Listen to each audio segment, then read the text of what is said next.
Hi friends, Telangana social TET and డిఎస్సికి సంబంధించి నేను 8th 9th 10th school books నుంచి 50 బిట్స్ తయారు చేశాను ఫ్రెండ్స్. వీటిలో ఎక్కువగా అప్లికేషన్ బిట్స్ ఉన్నాయి. సో 2023-24 బుక్స్ ప్రకారం తయారు చేశాను.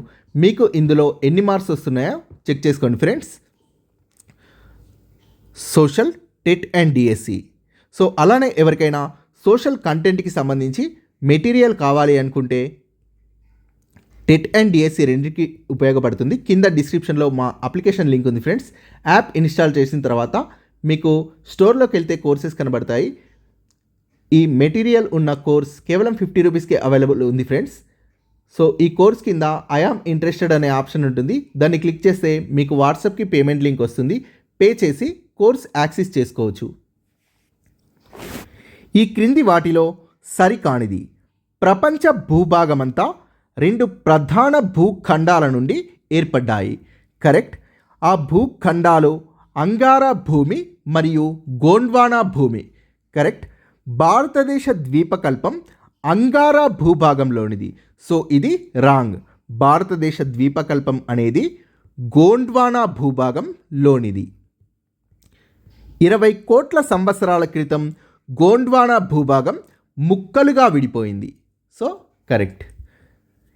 20 కోట్ల సంవత్సరాల క్రితం గోండ్వానా భూభాగం ముక్కలుగా విడిపోయి భారతదేశ ద్వీపకల్ప ఫలకం ఈశాన్య దిశగా పయనించి చాలా పెద్దదైన యురేసియా ఫలకంతో ఢీకొంది.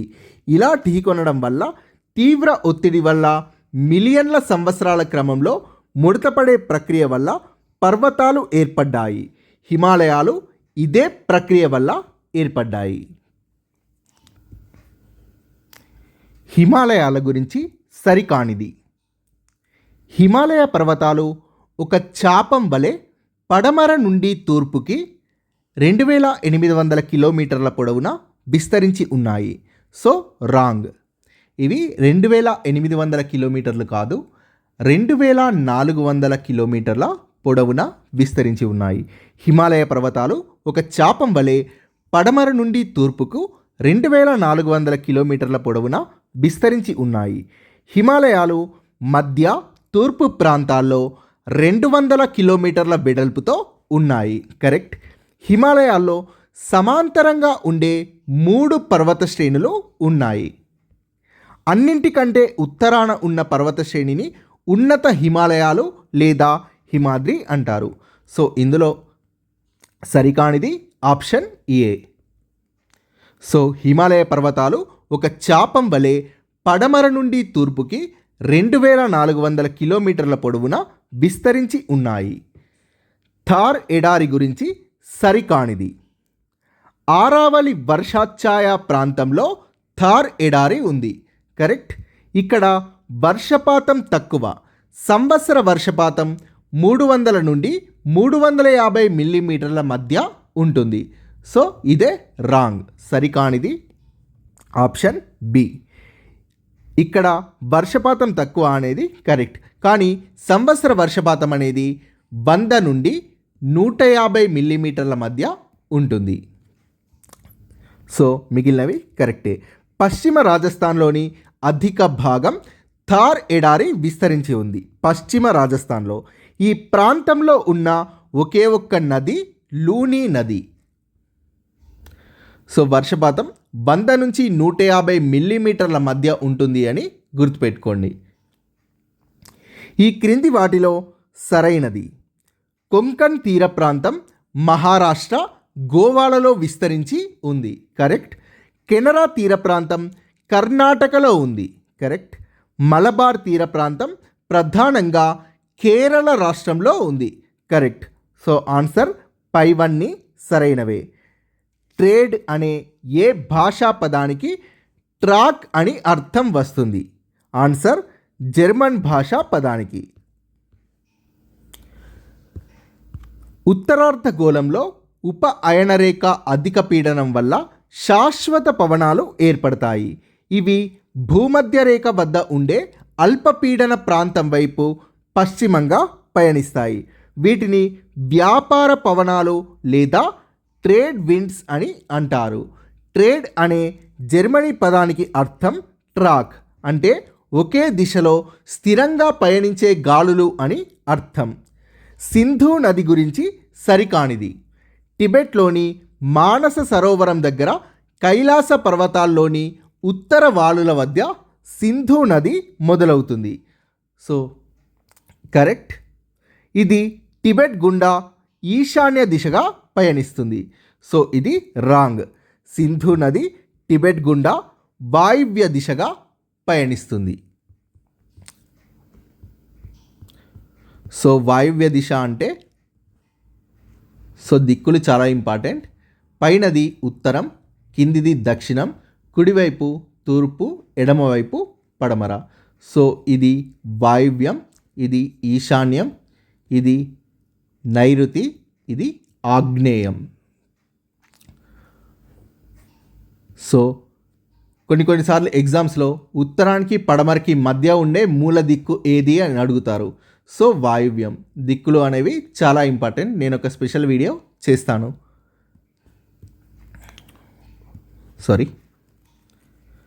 సో ఇది టిబెట్ గుండా వాయువ్య దిశగా పయనిస్తుంది సింధు నది. సో మిగిలినవి కరెక్టే. ఇదే రాంగ్ ఆప్షన్. సింధు నది భారతదేశంలోకి జమ్మూ కాశ్మీర్లో ప్రవేశిస్తుంది. కరెక్ట్. సింధు నదికి భారతదేశంలో ప్రధాన ఉపనదులు జీలం, చీనాబ్, రావి, బియాస్ మరియు సట్లెజ్. కరెక్ట్. భారతదేశంలో జమ్మూ కాశ్మీర్, పంజాబ్, హిమాచల్ ప్రదేశ్ రాష్ట్రాల్లో ఇవి పయనిస్తున్నాయి. సో నెక్స్ట్ క్వశ్చన్, వాయువ్య దిశ. గంగా నది వ్యవస్థ గురించి సరికానిది. గంగా నది రెండు నదుల కలయిక. కరెక్ట్. ఒక నది గంగోత్రి హిమానీ నదం దగ్గర పుట్టే భగీరథి. కరెక్ట్.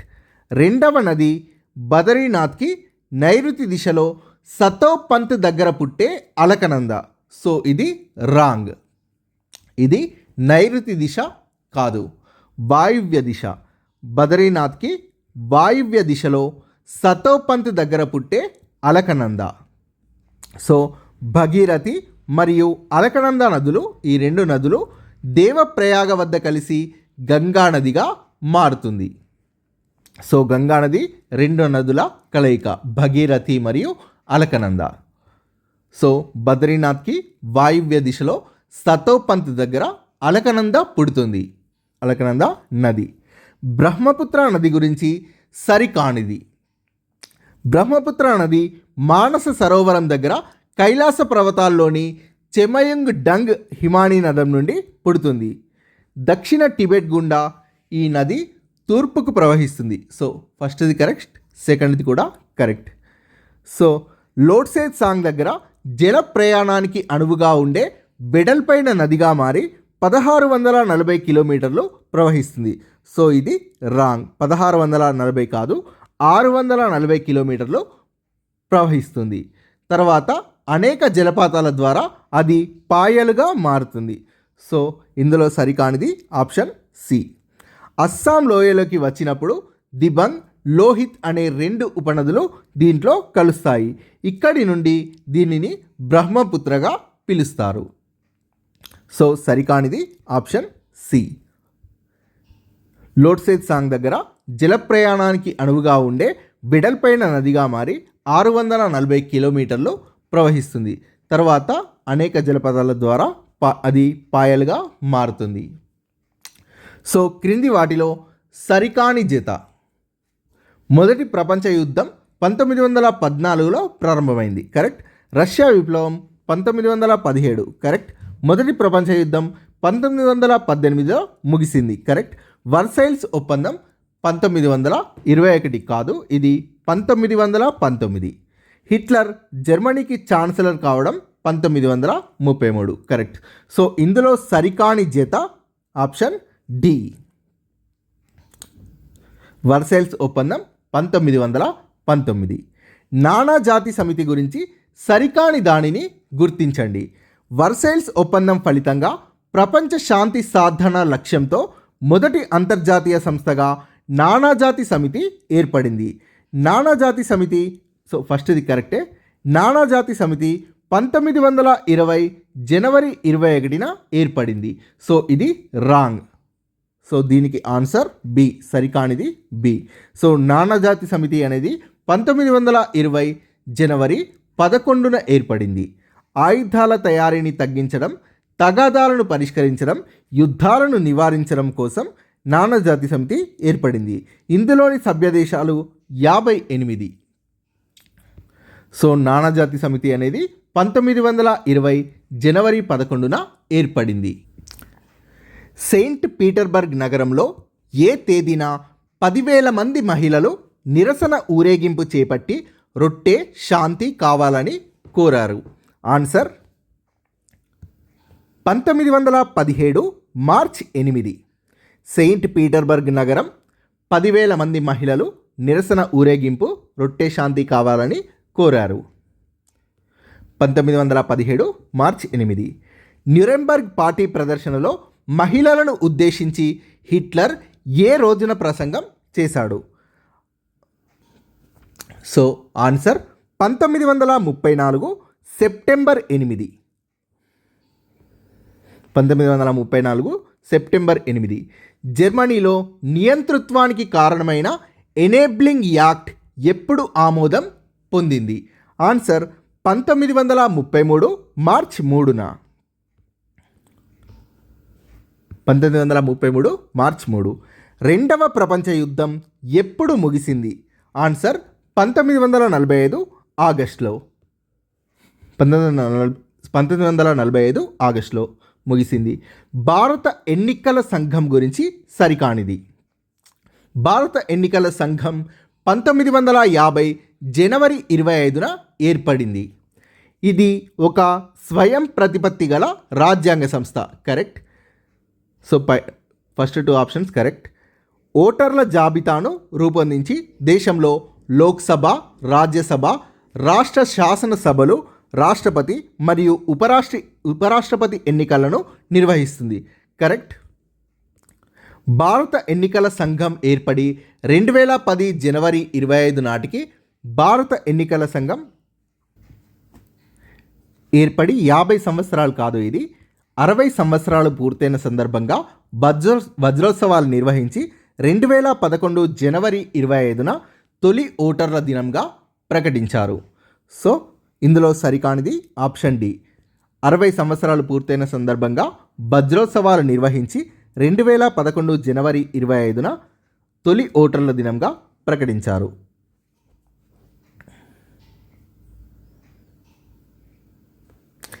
సైలెంట్ వ్యాలీ ఉద్యమం ఏ సంవత్సరాల మధ్య జరిగింది? 1973, 85 సంవత్సరాల మధ్య. ఈ క్రింది వాటిలో ట్రోపో ఆవరణం గురించి సరికానిది. వాతావరణంలో అన్నింటికన్నా కింద ఉన్న పొర ఇది. కరెక్ట్. ట్రోపో ఆవరణం సగటు ఎత్తు 13 కిలోమీటర్లు. కరెక్ట్. ధృవాల వద్ద 8 కిలోమీటర్ల ఎత్తు వరకు, భూమధ్య రేఖ వద్ద 18 కిలోమీటర్ల వరకు విస్తరించి ఉంది. కరెక్ట్. వాతావరణంలో మొత్తం వాయువుల్లో 65% వరకు, దాదాపుగా మొత్తం ధూళికణాలు, తేమ అంతా ఈ పొరలోనే ఉంటాయి. సో ఇది 65% కాదు ఫ్రెండ్స్, 75%. వాతావరణంలో మొత్తం వాయువుల్లో 75% వరకు, దాదాపుగా మొత్తం ధూళికణాలు, తేమ అంతా కూడా ట్రోపో ఆవరణంలోనే ఉంటాయి. సో సరికానిది ఆప్షన్ డి. ఈ క్రింది వాటిలో స్ట్రాటో ఆవరణం గురించి సరికానిది.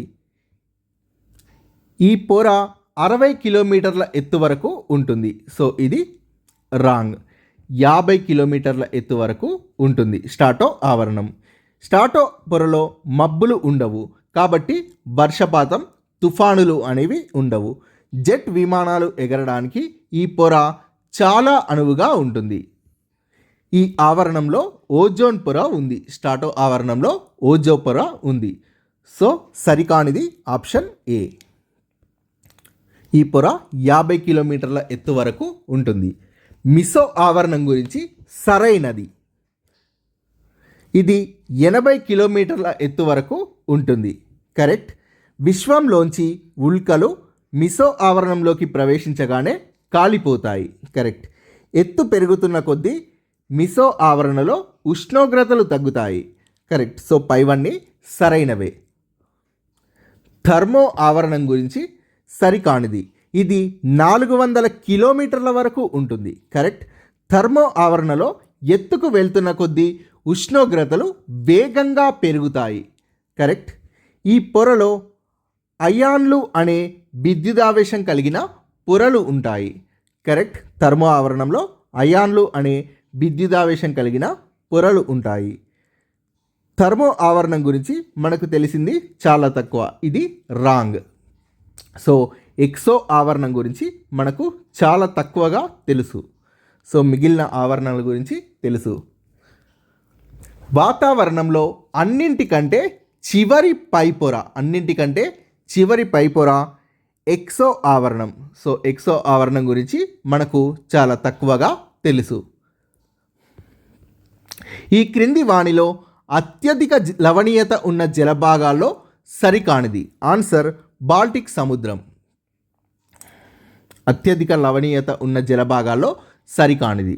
సో ఇది బాల్టిక్ సముద్రం అనేది అత్యధిక లవణీయత ఉండదు.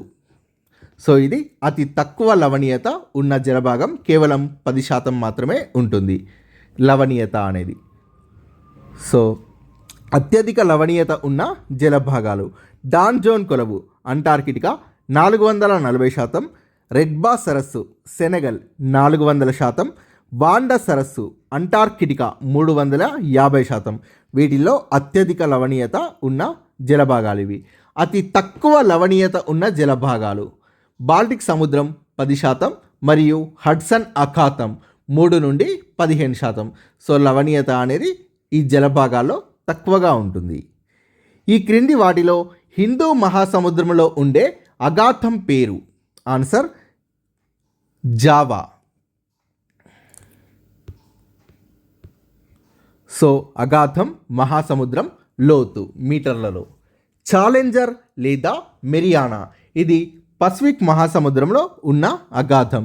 దీని లోతు 11,022 మీటర్లు. ప్యూర్టోరికో లేదా నేవ్స్ అట్లాంటిక్ మహాసముద్రంలో ఉంది.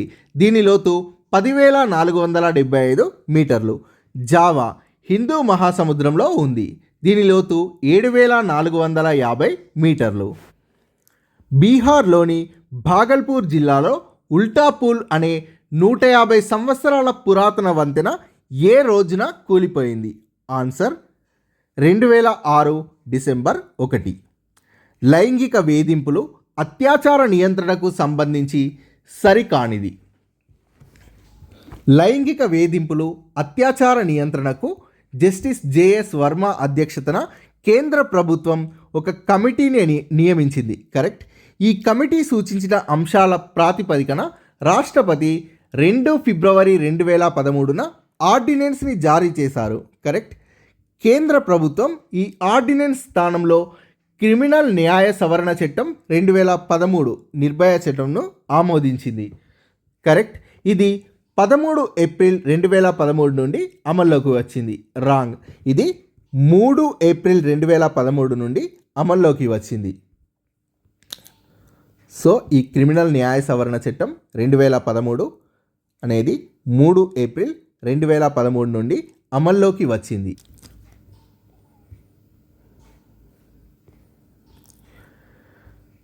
తమిళనాడులోని కుంభకోణంలోని పాఠశాలలో ఏ సంవత్సరంలో అగ్ని ప్రమాదం జరిగింది? ఆన్సర్ 2004. సో ఈ చాప్టర్ చాలా చిన్నది ఫ్రెండ్స్. దీంట్లో ఒక 5-6 క్వశ్చన్స్ ఉన్నాయి. సో ఈ బిట్టే ఎక్కువగా రిపీట్ అవుతూ ఉంటుంది. విమాన ప్రమాదం, సో పాఠశాల ప్రమాదం, సో ఇలా 3-4 ఇన్సిడెంట్స్ ఉన్నాయి. సో కొన్ని చిన్న చిన్న లెసన్స్ మీద ఎక్కువ కాన్సన్ట్రేట్ చేయండి. సమశీతోష్ణ సతత హరిత అడవుల గురించి సరికానిది. మధ్య అక్షాంశాల తీర ప్రాంతాల్లో సమశీతోష్ణ హరిత అడవులు ఉన్నాయి. So correct. ఖండాల తూర్పు అంచులైన ఆగ్నేయ అమెరికా, దక్షిణ చైనా, ఆగ్నేయ బ్రెజిల్ వంటి ప్రదేశాల్లో ఈ అడవులు కనబడతాయి. సమశీతోష్ణ సతత హరిత అడవులు. కరెక్ట్. గట్టి కలప, మెత్తటి కలపనిచ్చే చెట్ల రకాలైన ఓక్, పైన్, నీలగిరి ఇక్కడ కనబడవు. సో ఇది రాంగ్. గట్టి కలప, మెత్తటి కలపనిచ్చే చెట్ల రకాలైన ఓక్, పైన్, నీలగిరి ఇక్కడ ఉంటాయి. సో సరికానిది ఆప్షన్ 3. సో ఇవి ఇక్కడ ఉంటాయని గుర్తుపెట్టుకోండి సమశీతోష్ణ సతత హరిత అడవుల్లో. 3 మాత్రమే ఆప్షన్. ఉష్ణమండల సతత హరిత అడవుల గురించి సరైనది. ఈ అడవులను ఉష్ణమండల వర్షారణ్యాలు అని కూడా అంటారు. కరెక్ట్. దట్టమైన ఈ అడవులు భూమధ్య రేఖా ప్రాంతం ఉష్ణమండలాల్లో ఉంటాయి. కరెక్ట్. ఈ ప్రాంతాలు చాలా వేడిగా ఉండి సంవత్సరం పొడవునా వర్షాలు బాగా కురుస్తాయి. కరెక్ట్. పొడిగా ఉండే కాలం లేదు కాబట్టి చెట్లు అన్నీ ఒకేసారి ఆకులను రాల్చవు. ఈ కారణంగానే వాటిని సతత హరిత అడవులు అంటారు. కరెక్ట్. సో ఇంకొక ఆప్షన్ ఉంది. రోజ్వుడ్, ఎబోని, మహాగని వంటి గట్టి కలపనిచ్చే చెట్లు అంటే కఠినదారు వృక్షాలు ఇక్కడ ఉంటాయి. కరెక్ట్. సో దీనికి కరెక్ట్ ఆన్సర్ పైవన్నీ సరైనవే. ఉష్ణమండల ఆకురాల్చే అడవుల గురించి సరికానిది. భారతదేశంలో అధిక భాగంలో ఉత్తర ఆస్ట్రేలియా, మధ్య అమెరికాలో ఈ అడవులు ఉంటాయి. So correct. సాల్, టేకు, వేప, శీషం వంటి గట్టి కలప చెట్లు ఈ అడవుల్లో ఉంటాయి. ఉష్ణమండల ఆకురాల్చే అడవుల్లో. కరెక్ట్. ఈ అడవుల్లో పులులు, సింహాలు వంటి జంతువులు కనబడవు. సో ఇది సరికానిది. ఈ అడవుల్లో సాధారణంగా పులులు, సింహాలు, ఏనుగులు, కొండముచ్చులు, కోతులు వంటి జంతువులు ఉంటాయి. సో ఎండాకాలంలో ఈ చెట్లు తమ ఆకులను రాలుస్తాయి. సో ఇది కరెక్టే. ఉష్ణమండల ఆకురాల్చే అడవుల గురించి సరికానిది ఆప్షన్ సి. ఈ అడవుల్లో సాధారణంగా పులులు, సింహాలు, ఏనుగులు, కొండముచ్చులు, కోతులు వంటి జంతువులు ఉంటాయి. సమశీతోష్ణ ఆకురాల్చే అడవుల గురించి సరికానిది. అమెరికాలోని వాయువ్య ప్రాంతంలో, చైనా, న్యూజిలాండ్, చిలీ, పశ్చిమ యూరప్ తీర ప్రాంతాల్లో ఈ రకమైన అడవులు కనబడతాయి. సమశీతోష్ణ ఆకురాల్చే అడవులు. సో ఇక్కడ ఇది వాయువ్య ప్రాంతం కాదు ఫ్రెండ్స్, ఇది ఈశాన్య ప్రాంతం. అమెరికాలోని ఈశాన్య ప్రాంతంలో చైనా, న్యూజిలాండ్, చిలీ, పశ్చిమ యూరప్ తీర ప్రాంతాల్లో ఈ రకమైన అడవులు కనబడతాయి. సో సరికానిది ఆప్షన్ ఏ. సో మిగిలినవన్నీ సరైనవే. ఓక్, యాష్, బీచ్, బిర్చ్ వంటి చెట్లు సమశీతోష్ణ ఆకురాల్చే అడవుల్లో ఎక్కువగా ఉంటాయి. జింక, నక్క, తోడేలు వంటి జంతువులు సాధారణంగా కనబడతాయి. అడవి కోళ్ళు, ఇతర పక్షులు కూడా ఉంటాయి ఈ అడవుల్లో. సో అమెరికాలోని ఈశాన్య ప్రాంతంలో, చైనా, న్యూజిలాండ్, చిలీ, పశ్చిమ యూరప్ తీర ప్రాంతాల్లో ఈ రకమైన అడవులు, సమశీతోష్ణ ఆకురాల్చే అడవులు కనబడతాయి. శృంగాకారపు అడవులు ఉత్తరార్ధగోళంలో ఏ అక్షాంశాల మధ్య కనబడతాయి? ఆన్సర్ 50 నుండి 70 డిగ్రీల అక్షాంశాల మధ్య అద్భుతమైన శృంగాకారపు అడవులు కనబడతాయి. ఉత్తరార్ధగోళంలోని 50 డిగ్రీల నుండి 70 డిగ్రీల అక్షాంశాల మధ్య. చిర్, ఫైన్, సెడార్ వంటివి ముఖ్యంగా ఏ అడవుల్లో కనబడతాయి? ఆన్సర్ శృంగాకారపు అడవుల్లో. ఉష్ణమండల గడ్డి భూముల గురించి సరికానిది. సో ఉష్ణమండల గడ్డి భూములు భూమధ్య రేఖకు ఇరువైపులా ఉష్ణమండలాల వరకు విస్తరించి ఉంటాయి. ఒక మాదిరి నుండి తక్కువ వర్షపాతం ఉండే ప్రాంతంలో ఉష్ణమండల గడ్డి భూములు అంటే ఈ రకమైన వృక్షజాలం అనేది పెరుగుతుంది. ఉష్ణమండల గడ్డి భూములు ఒక మాదిరి నుండి తక్కువ వర్షపాతం ఉండే ప్రాంతాల్లో ఉంటాయి. ఇక్కడ గడ్డి చాలా పొడవుగా 13 నుండి 14 మీటర్ల ఎత్తు వరకు పెరుగుతుంది. సో ఇది రాంగ్. 3 నుండి 4 మీటర్ల ఎత్తు వరకు పెరుగుతుంది. గడ్డి చాలా పొడవుగా ఉండి 3 నుండి 4 మీటర్ల ఎత్తు వరకు పెరుగుతుంది. ఆఫ్రికాలోని సవన్నా గడ్డి భూములు ఈ రకమైనవి. ఏనుగులు, కంచర గాడిద, జిరాఫీ, జింక, చిరుతపులి వంటివి ఈ మండలంలో ఉండే జంతువులు. సో ఉష్ణమండల గడ్డి భూముల్లో సరికానిది ఆప్షన్ సి. ఇక్కడ గడ్డి చాలా పొడవుగా 3 నుండి 4 మీటర్ల ఎత్తు వరకు పెరుగుతుంది. ఆఫ్రికాలోని సవన్నా గడ్డి భూములు ఈ రకమైనవి. సమశీతోష్ణ గడ్డి మండల భూముల గురించి సరైనవి. ఇవి మధ్య అక్షాంశాల వద్ద ఖండాంతర్గత భాగాల్లో కనిపిస్తాయి. కరెక్ట్. సాధారణంగా ఇక్కడ గడ్డి కొరచగా ఉండి పోషకాలతో కూడి ఉంటుంది. కరెక్ట్. అడవి బర్రెలు, దున్నలు, దుప్పి వంటివి ఈ ప్రాంతపు సాధారణ జంతువులు. కరెక్ట్. ఈ గడ్డి భూములను యురేషియాలో స్టెప్పీలు అంటారు. కరెక్ట్. పైవన్నీ సరైనవే. సో వీటిల్లో నుంచి ఖచ్చితంగా క్వశ్చన్ వస్తుంది, ఎందుకంటే ఇక్కడ మిమ్మల్ని కన్ఫ్యూజ్ చేయడానికి చాలా పాయింట్స్ ఉన్నాయి. సో ఈ అడవుల గురించి చాలా డెప్త్గా ప్రిపేర్ కండి. సో దాదాపు నేను పాయింట్స్ అన్నీ ఇంక్లూడ్ చేసి ఇచ్చాను. సో ఈ టాపిక్స్ మీద ఎక్కువ కాన్సన్ట్రేట్ చేయండి.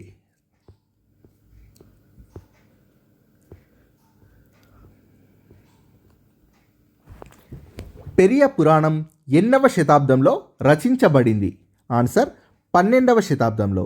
మెగాలిథిక్ కాలం నాటి బయటపడ్డ సమాధుల్లో మెన్హిర్స్ అంటే ఏంటి? ఆన్సర్ పొడవైన రాళ్ళు. ఈ క్రింది ఏ ప్రాంతంలో రాక్షస గుళ్ళ పద్ధతి కనబడదు? ఆన్సర్ ఉత్తర భారతదేశంలో. దక్కన్ ప్రాంతం, దక్షిణ భారతదేశం, ఈశాన్య దేశం, కాశ్మీర్ ఈ 4 ప్రాంతాల్లో రాక్షస గుళ్ళ పద్ధతి ఉంటుంది. ఈ క్రింది ఏ పీఠికలో అధిభౌతికత, మనోవిజ్ఞాన శాస్త్రం ఉంటాయి? ఆన్సర్ అభిధమ్మ పీఠిక. దీన్ని రచించినది మొగలిపుత్త తిస్స. సో అభిధమ్మ పీఠికలో అధిభౌతికత, మనోవిజ్ఞాన శాస్త్రం ఉంటాయి.